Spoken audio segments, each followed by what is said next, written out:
This episode is sponsored by Zyro. Let's learn how to make this simple but powerful Mograph piece that would be perfect for your portfolio.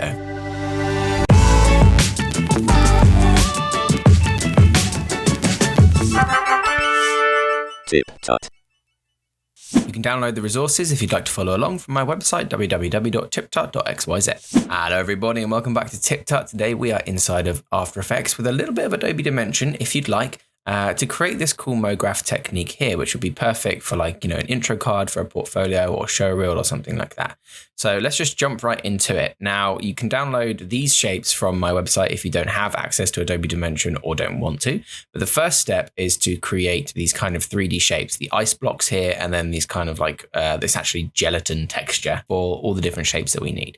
So we're going to jump right into Dimension, and Dimension is very simple to work with. So if you've not used it before, don't panic. We're just going to create a new document and you'll see you'll be dumped into this kind of interface here. Very simple. First thing we want to do is make sure that our canvas size is correct. So we're going to put that all the way up to 2560 by 1440. And that's just going to make it slightly larger, i.e. 2K, because our canvas is going to be full HD, 1920 by 1080. Now you can control the camera here by scrolling to zoom in and out, holding your middle mouse button to pan around. And you can rotate by clicking the right mouse button. And we just basically need some bog standard geometric shapes in here. So I'm going to go over to where it says my starter assets, and I'm just going to double click the cube, and that's going to add a cube to our scene. With that cube selected, you'll see you have this control menu here that allows you to rotate, scale by holding shift and clicking the square section, or reposition by grabbing and moving these arrows around. And all we're going to be doing is just dropping these simple shapes into our scene, using the camera as a reference. Let's add a sphere as well, just to get some vague shapes around that we think we might like. So I'm just going to scale this down here, pop our sphere in the foreground, and we're not super worried about the position because we can tweak these later on in After Effects. Maybe let's scroll down to our more complex shapes here and go for something like a dodecahedron. Let's drag that in. So you can click and drag, or you can double click to add to the scene. And we're just going to be positioning these until we get something that we're happy with. Let's also add a torus in as well. I quite like a torus. That's a donut for those who don't know. So let's scroll on back up to the top and pop a torus in our scene. I'm going to rotate my torus around till I get something I'm happy with. And I'm going to scale this down. Now the torus has a unique property where you actually have a pipe radius here as well, which is basically the thickness of your donut. And just tweak and position these until you get something that you're happy with. So I'm fairly happy with this layout now. Like I said, we just want the basic angles and sizes and rotations of our shapes because we will be tweaking them obviously once we get into After Effects. So now we just need to add a very simple material to this. So we're going to grab all of our shapes by clicking and dragging. I'm going to scroll down into my materials section and we're going to choose ice. I'm just going to drag and drop ice onto all of these here. And you'll notice it doesn't quite look like our finished thing, and that's because we're in work mode as opposed to render mode. You can click this little icon up here in the top right, which will do a preview of your render. And you can see here that it's going to do a low quality preview, but I recommend just going to your render settings up here, making sure you've got a exported file name and you're exporting to a place where you know it's going to end up. And we want a high quality PSD. And when you click render here, you'll start to see a render preview of your environment, and the render status down here in the bottom right will let you know when it's done. So when it is done, we'll just jump right back into this. Okay, and once that is done, you will have a Photoshop file that you can open up here, and you'll see you'll have all of your ice shapes ready to go.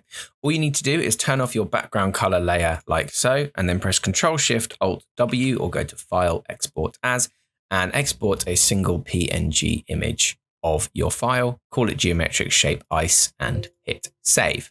Then go back into Adobe Dimension, and as you can see that I've already done here, you just need to select your shapes, and instead of using an ice texture, just grab the gelatin texture and drop those onto your shapes. Do the same thing, render it, save as a Photoshop file, and then export that Photoshop file as a PNG, and you will end up with two files, geometric shapes fire.png and geometric shapes ice.png, with the shapes all in the same position. Now, that's all the prep work done, so we can jump right into After Effects to finish this thing off. So back in After Effects, you can probably think what the first step is. We have to create a composition, believe it or not. Let's create a new composition here, and we'll just call this one Shapes Tut, just so I know what I'm working with. 1920 by 1080, 30 frames per second, and about 10 seconds is fine to be working with. First, we need to drop our shapes in and add a nice background. So I'm going to press Ctrl Y to do a new solid. We'll call this background. We'll leave it black because it doesn't matter. And on that, we're going to add an effect and preset called 4-color gradient. So just type in 4 hyphen and it will come up with 4-color gradient. And we can drop that onto our background. Now, obviously, we do not want these 4 colors. What we want is some of the nicer blue colors that you can see here. Now, I'm just going to go and I'm going to copy and paste the one that I have made so I don't have to pick these colors again because I think they are perfect the way they are. But as you can see, you just want to go, say, your bottom right corner, choose a nice dark blue color, go to your bottom left corner, choose a slightly lighter blue, and so on until you get the colors that look like the backgrounds here. Then you want to grab your geometric shape ice.png, pop it into your document. Now, as you can see here, we made it a little bit too big, so we can scale that down if we want to, like so. So the next step is very simple. I'm going to change this blending mode to overlay, and bam, that already looks so much nicer. Now we need all of these shapes on separate layers. So I'm just going to grab my pen tool and I'm just going to very simply draw myself a mask around each of these shapes. So it doesn't have to be neat because there is no content around it. We'll call this one sphere. We'll duplicate that layer and we'll just delete the mask. And then we'll just draw a mask around the dodec and etc. etc. Of course, you could have exported these on separate layers, but just the way it comes out of Dimension, it's a little bit easier to do it this way. But I'll just fast forward through this section. So we now have our 4 shapes all on their own layers and we can move them about to our heart's content. I'm just going to grab all of these shapes, press Ctrl Alt Home, and that will reposition their anchor points to roughly the center of each of the shapes. What this allows me to do is just move these around and reposition them until I get something that I am happy with. I think something like that. Let's increase this cube size and let's just move this torus down a little bit like so. Pretty happy with that layout. So let's grab a new text layer and just type in something like your portfolio. So on one text layer, we're going to need the word your, and I'm just using a font here called Lavello. You can download it for free. It's very nice. And just Control D to duplicate that layer. And then the next one, we just change it to say portfolio, like so. Let's shift this guy over just a little bit and press caps lock so that we don't have that preview that's all broken. And let's just pop these guys in position. I think they need to be a touch bigger as well. So what I want is essentially, I want the cube to cover up a little bit of the Y and the O, perhaps not quite so much as that. So I'm just going to move the cube up a bit and I'm going to pop the shapes I want to be in front of the text in front of the text. So we'll just pop that above it like so. And already you get like a quite nice frosted effect because of the overlay mode through your ice cube.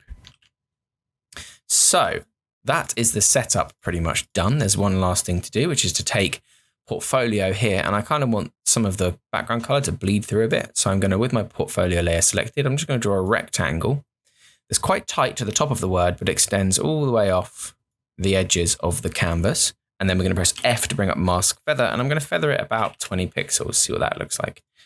Let's try 40. Well, 40 is a bit much. So let's try 30. Great. Let's do a final little bit of setup before we get to any of the animations. So that stuff's all sorted. I'm going to go and grab a new solid layer, Control Y. It can be black, and we'll call this one Vignette. Then with the layer selected, I'm going to long press on my rectangle to bring up my ellipse tool and double click it. And that's going to give me an ellipse mask in the same shape as my canvas. Let's change that to subtract. Let's press F to bring up the feather and feather it out again. And let's scale up the whole layer with S like so, and change the blending mode to overlay. And that's just going to give us some real nice crunchy dark corners here. Finally, let's grab our portfolio text and let's eyedropper one of the dark colors down here. And I think I want it slightly more blue. Something like that. Boom. So this is everything set up that we need, but before we get to the animation, let's talk a little bit about that portfolio I mentioned. Now, you can make all the cool motion graphics and designs that you like, but you're not going to build a client base without a place to showcase them, and that's where today's sponsor comes in. Zyro is the most affordable website builder on the market, and it's incredibly easy, fast, and customizable due to its FlexiGrid-like interface, meaning you don't need any coding skills to build a beautiful website in minutes, starting from less than $3 a month with a 30-day money-back guarantee and 24/7 customer support. You can start building from scratch or begin with one of the brilliant pre-built designs as a starting point and make it your own from there. Its simple drag and drop functionality means you can be up and running ASAP and get back to making more sweet Mograph designs to ensure you've got plenty of great content to fill up your great website. Websites built with Zyro load lightning fast, meaning your clients can focus solely on your awesome work, and you know you won't lose potential clients due to slow loading times. So start building your portfolio website today and get up to 72% off and 3 months free with any yearly plan. Click the link in the description, use the discount code TipTutZone for that massive 72% discount and 3 free months, and get building. Now, if only we had some nice motion graphics to put on our portfolio. Let's get back to it. Okay, so to animate this, then it's very, very simple. Okay, we're just going to grab pretty much all of our layers in the middle here, and we're just going to press P to bring up their position, and let's keyframe them here. Let's say they take 2 seconds to animate into position where they want. So let's press Control-Shift-Right 6 times on our 30 frames per second document. Will get us over to 2 seconds, and let's keyframe them again. Now we know this is where they want to end up, so let's go back to our first keyframe and choose where they are going to begin. I want them to come up from the bottom, and obviously this is closer to the camera. So this sphere here is going to move quite a lot, whereas the other ones, the further they are away, are going to move a little bit less. So let's just bring our torus down just a little bit because he's quite far away. Our dodec even less because he is the furthest from the camera. And the cube is somewhere in the middle. But I kind of want it to start like overlapping this piece of text here. So we'll take a look at that. And we can just scrub back and forth to see if we think that looks realistic, which I think it looks pretty close. Okay, let's grab all of these keyframes and hit F9 to easy ease them. Go to our speed graph by clicking on the graph editor and making sure we're on our speed graph value here. I'm going to grab these frames and we're just going to click on the yellow handle and pull it all the way to the back. And that means that it's going to come up like so. Now, our text obviously at the moment doesn't move, but that's fine. We're going to grab both of these and just pull them down a little bit as well. I'll just quickly redo that speed graph with those included because I forgot. And we're also going to get both of these layers, hold Shift-T to bring up the opacity, and we're going to keyframe the opacity as well. So we'll just go from 0 to 100 on the opacity, but I think I want that to end a little bit faster. So we'll just shift click both those frames, Alt, Shift and left a few times will mean that they've fully faded in after a second. I think that looks quite nice, but let's position this back over just a little bit and let's offset the word portfolio by a few frames. So Control right, 1, 2, 3, 4, 5, and then open square bracket means that the portfolio comes in just slightly after the word your. That looks quite nice. Awesome. Now from there then, we want all of our shapes to shift right just a little bit. So we're going to go another 2 seconds. So all the way up to 4 seconds now. And we're going to keyframe all of our shapes. This is just the shapes for now. This is not the text. We're going to take all of these and we'll just shift them all over just a little bit, but we'll obviously shift the one in the front, moves a bit more, and the cube moves a little bit as well, like so. Okay. Let's take a look at what those keyframes look like by going to our graph editor. And you can see here now we've got this one, it pauses and then it moves over again. Fantastic. Let's now, with the offset in place, let's move our text. Okay. So we want to go back to this first keyframe for portfolio, go over 2 seconds, and then just shift it right just a little bit. Let's do the same thing for the your. And this is because obviously all of our text is offset. So it's not going to move at the same speed as the rest of the shapes, but that's okay. We can see that our easing is still in place, so that's totally fine. So our shapes come up, the shapes begin to move, and then it's like it's pulling the text behind it, which is quite nice. So it slides up, boom, pulls the text over. Very nice. Okay. Obviously, at the moment, we just have ice. We do not have fire. But before we move on, let's make this look a little bit more alive. And this is where our other 2 resources come in. So I just got these from a free website called pexels.com. And I basically just searched for the word steam. And I found this video clip of some steam. So we're going to drop that onto our canvas here. So I'm just going to drop this down. Let's do the sphere first. Okay. As you can see, this is quite large. I'm going to scale it down just a little bit. And let's go back to the beginning of this document. Let's grab our pen tool and we're just going to mask out some of this steam in a shape that we like so. Okay. And I'm then going to, in fact, let's double click this to get the transform controls up. And let's just scale it down just a little bit. Let's press F to bring up the mask feather, and let's feather that by, say, about 50 pixels. Oh, let's do way more than that. Let's do like 200 pixels. Perfect. Let's change the blending mode of this video to screen, which is going to get rid of all the black for us and just leave any variation on white. Scale it down again. Let's go to a keyframe where the sphere has stopped moving. Excuse me, I grabbed the wrong layer there. Let's rename this one Sphere Steam. So we have this video layer Sphere Steam. And we're just going to move them into position. Scale him up a bit so that it looks like he's attached to the sphere. Then, you guessed it, we're going to pick whip the Sphere Steam layer to our sphere image layer. And now as he slides up, we're going to have this nice piece of animated steam. Let's go to opacity keyframes by pressing T and just fade those up a little bit. So that as it comes in, boom, it's not steaming straight away. It kind of fades in. So I've got a duplicate of this steam layer. And what I'm actually going to do is just going to take my keyframes and offset them by like 2 seconds. Okay, and that means that then this is going to be the start of our frame. Let's cut that off with Alt, open square bracket. Scale him down because obviously this torus steam is in the background here. And then we're going to position him in place above the torus. And we just offset it so that we get a little bit of different steam essentially. And then let's pick whip him to the torus. Pop it above like that. Torus steam. Perfect. So now we have 2 different types of steam rising off of our objects here. We don't actually need the opacity keyframes for this one because we're just going to extend it over like so. Boom. Very nice. Okay. Looking good. Let's do the other steam. Okay, and here we have our finished ice steam kind of thing here. But as you can see, it looks a little bit static at the moment, a little bit boring. It's working quite well, but it needs a little bit of extra motion. So we're going to bring up our position keyframes by selecting all the layers and just hitting P. And we actually need to do this for our shapes. And we're just going to alt-click all of our shapes. Let's alt-click the sphere here. And we're just going to type in an expression. Wiggle, open parentheses, 0.5, so every half second, comma, 15. So every half second, it's going to wiggle 15 pixels. We close that off with a semicolon. Now, as our sphere comes in as well, you'll notice that the sphere itself is wiggling about. And because we've tracked the steam to it, the steam is following that wiggle. Let's do the same thing with the rotation. Shift R brings up the rotation. Alt click, wiggle every, wiggle with 1G there. Wiggle every half second. Let's do, I don't know, like 10 degrees as opposed to pixels. This is in degrees. So we can see now that our cube is wiggling in rotation as well. Now, obviously, because this is quite close to the camera, this one's wiggling a lot. All the others will wiggle a little bit less depending on how far away they are from the camera. So the cube, P and R, let's alt click both of those. Under position, let's do this one, wiggle every 0.5 seconds. Let's do 10 pixels. And on rotation, we'll do the same thing, wiggle 0.5, and then let's do, I don't know, like 7 degrees because it's a bit further away from the camera. Okay, now our cube is wiggling as well, which just looks quite nice.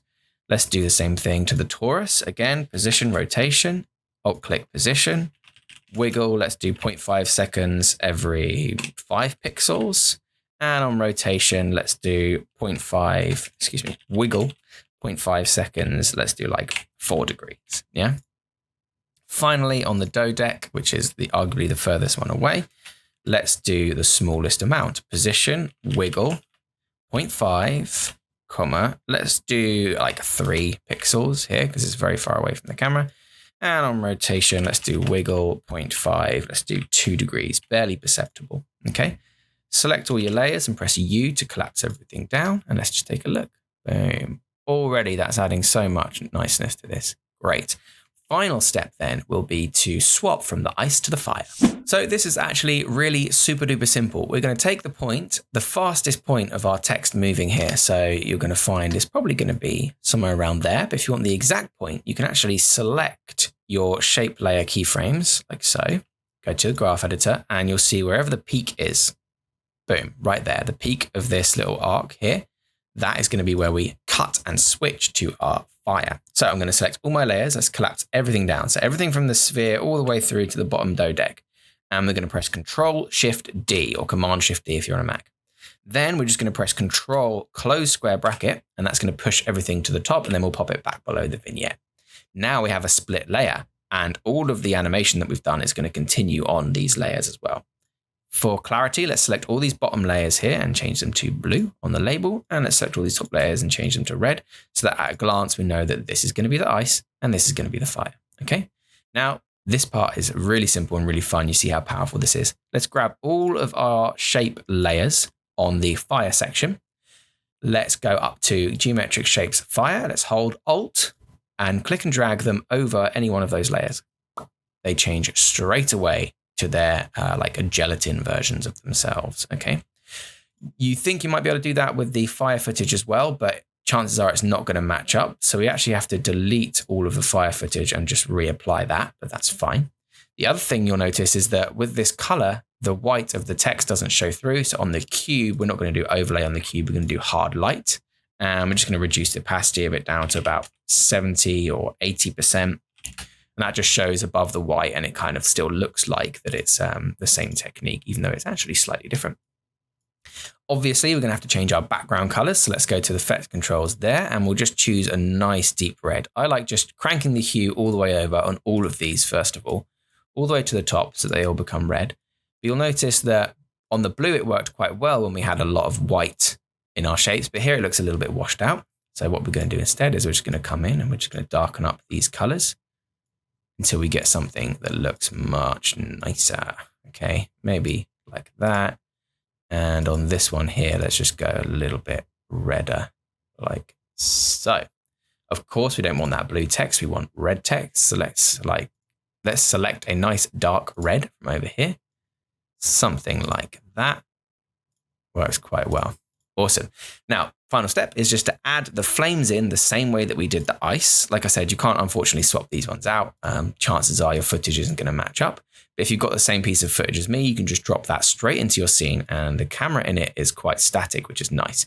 So we'll scale this all the way up, and there's already this nice little section here where there's a log in the way. So what I'm going to do is I'm going to grab that section, and I'm just going to draw myself a mask around those flames, a nice wobbly shaped mask. And we're going to feather that out again, say like 200 pixels. Okay. Let's then go to change the blend mode of this once again to screen. And let's make sure that we have adaptive resolution turned off so we can see the final result. Let's then go back to the start of our video, reposition this over our sphere. You can see it's already looking great. Boom, that looks quite nice. And then pick whip to our sphere, and we shall call it sphere flame. Quickly do that to all of the other layers as well in the exact same way as the steam. One last thing that I nearly forgot, we obviously need to change what our text says. We've got now your portfolio, and we'll just change that to say is on fire. Because after you finish this technique, your portfolio will truly be on fire. Is that the right amount of A's and H's? Who knows, that'll do. And once you've done that, you'll end up with something that looks like this. Boom, there's our finished product. Nice bits of steam changing to nice bits of fire. So that is it for this week's tutorial. I really hope you enjoyed this one. I think this one turned out really well, actually. Do make sure you check out that link for Zyro in the description for that massive discount and 3 months free. Otherwise, I will see you next week for another motion graphics tutorial here on TipTut. Massive thank yous to my level 2 and above members, without whom this channel would not be possible. If you'd like to become a member of the TipTut Zone for exclusive perks and benefits, click that join button below like these lovely people did.